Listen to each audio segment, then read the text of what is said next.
বালুর একটা প্রান্ত দিয়ে মরুভূমি দিয়া যায়, তাকায় দেখে কিনারায় বড় একটা বালুর স্তূপ দেখা যায়। বান্দাটা বড় গরিব, নিয়ত করতেছে শুধু দিলের ভিতরে। আল্লাহর বান্দা নিয়ত করে বলে, এবার মালিক, এই যে এত বড় বালুর একটা স্তূপ দেখা যায়, পাহাড় সম পরিমাণ বালুর একটা স্তূপ দেখতে পাইলাম।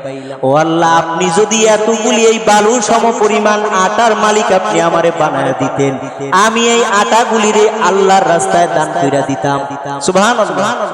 এতটুকু নিয়ত করছে যে এতটুকু বালুর মালিক যদি আপনি আমারে বানাইতেন, এইগুলি আমি সব আপনার রাস্তায় দান করে দিতাম, আমি বড় সওয়াবের অধিকারী হইতাম।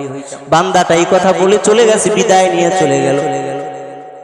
ঠিক ওই সময় ওই জামানার নবীর কাছে আল্লাহ তাআলা ওহী পাঠায় দিয়া বললেন, ও পয়গম্বর, অমুক এক উম্মত আমার বড় আবেদ বান্দা, ওই বান্দাটা আটা দান করতে পারে নাই, কিন্তু দিলের ভিতরে বড় ইচ্ছা ছিল, নিয়ত করেছিল এতটুকু আটা যদি আমি তারে দিতাম, আল্লাহর রাস্তায় দান কইরা বড় সওয়াবের অধিকারী হয়ে যাইতো।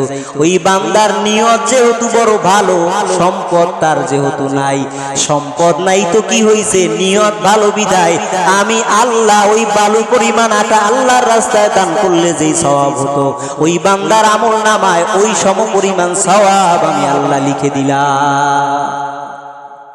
নিয়তের এত বরকত। নিয়ত যদি ঠিক না হয়, ইখলাস যদি ঠিক না থাকে, হাজারো সিজদা দেওয়া যায়, কবুল হবে না।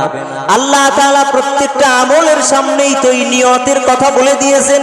বান্দা তুমি নামাজ পড়বা, রোজা রাখবা, হজ করবা, কুরবানি করবা, ওই কুরবানি দেওয়ার সময় বহু কুরবানি দাতার দিলের ভিতরে কুরবানি উপরে উপরে মুখে বলে, দিলের ভিতরে কুরবানির কোনো তামান্না থাকে না, সওয়াবের কোনো উদ্দেশ্য নাই। সওয়াবের উদ্দেশ্য নাই। আমি তো আমাদের এলাকার ভিতরে দেখেছি, কুরবানির আগে যতগুলি ফ্রিজ বিক্রি হয়, অতগুলি ফ্রিজ মনে হয় সারা বছরেও বিক্রি হয় না। কুরবানি যদি আল্লাহ তাআলার উদ্দেশ্যে হয়, বলো তাহলে কুরবানির আগে ডিপ ফ্রিজ কেন বাসায় আনলা? এটা তো সারা বছর আনা যাইতো। উদ্দেশ্য মানুষকে দেখাও, কুরবানি দেই, ভেতরে ভেতরে তোমার আবার গোশত রাখার নিয়ত আছে। অথচ আল্লাহ তাআলা বললেন, বান্দা এই গোশত যে তুমি খাইবা সমস্যা নাই, তুমি রাখবা এতেও সমস্যা নাই, বরঞ্চ আল্লাহর বান্দা তুমি শুনে রাখো, লাইয়ানালাল্লাহা লুহুমুহা ওয়ালা দিমাউহা ওয়ালাকিন ইয়ানালুহুত তাকওয়া মিনকুম।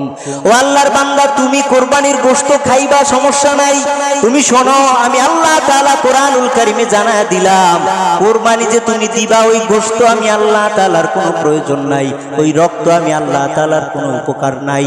তবে বান্দা আমি আল্লাহ দেখবো একটা, যে তুমি বান্দাটা যে কুরবানি দাও, আমি দেখবো তোমার দিলের তামান্না কি জন্য কুরবানি দিতেছো। বুঝলেন না কথাটা? আল্লাহ শুধু তাকাইয়া আছে কলব কি বলে, আপনার অন্তর যেটা দিয়ে নিয়ত হয়, যেখানে ইখলাস জমা থাকে, দেখবো ওই জায়গায় তোমার কি আছে। ও আল্লাহর বান্দা, আল্লাহর নবী ডাক দিয়া বলেছেন, কিয়ামত দিবসে আমার আল্লাহ, এটা মুসলিম শরীফের হাদিস, আল্লাহর নবী বললেন, আবু হুরায়রা বর্ণনা করতেছেন, ওয়ান আবি হুরায়রা রাদিয়াল্লাহু তাআলা আনহু قال قال رسول الله صلى الله عليه وسلم ان الله لا ينظر الى اجسامكم ولا الى صوركم ولكن ينظر الى قلوبكم واعمالكم। ভাই আল্লাহ তাআলা তুমি বান্দাটা, তোমার যে বাহ্যিক সৌন্দর্য আছে, তুমি কতটুকু লম্বা, কতটুকু মোটা, তোমার চেহারা কালো নাকি সাদা, এইটা আমার আল্লাহ দেখেন না, আমার আল্লাহ এই দিকে তাকান না, এটার কোনো প্রয়োজন আল্লাহর নাই। হ্যাঁ, আল্লাহ তাআলা তাকায়, বরঞ্চ আমার আল্লাহ তাকাইয়া থাকে তুমি বান্দাটার অন্তরটা কত সুন্দর, তুমি বান্দার ইবাদতের ধরন কত সুন্দর, আমার আল্লাহ এটার দিকে তাকায়। সুন্দর চেহারা আমার আল্লাহ দেখবেন না, উঁচা লম্বা কতটুকু এটা আল্লাহ দেখবেন না, প্রয়োজন আল্লাহর নাই।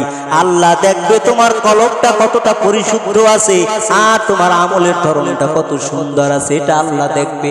অতএব ইবাদত যখন করা হয়, প্রত্যেকটা ইবাদত উদ্দেশ্য আমার আল্লাহ তাআলা থাকবে। ইবাদত যত গোপন রাখা যায়, ততই ভালো আমলের ফলাফল পাওয়া যায়। ইবাদত যদি গোপনে করেন, এরপরে যদি মানুষ জানেও কোনো অসুবিধা নাই।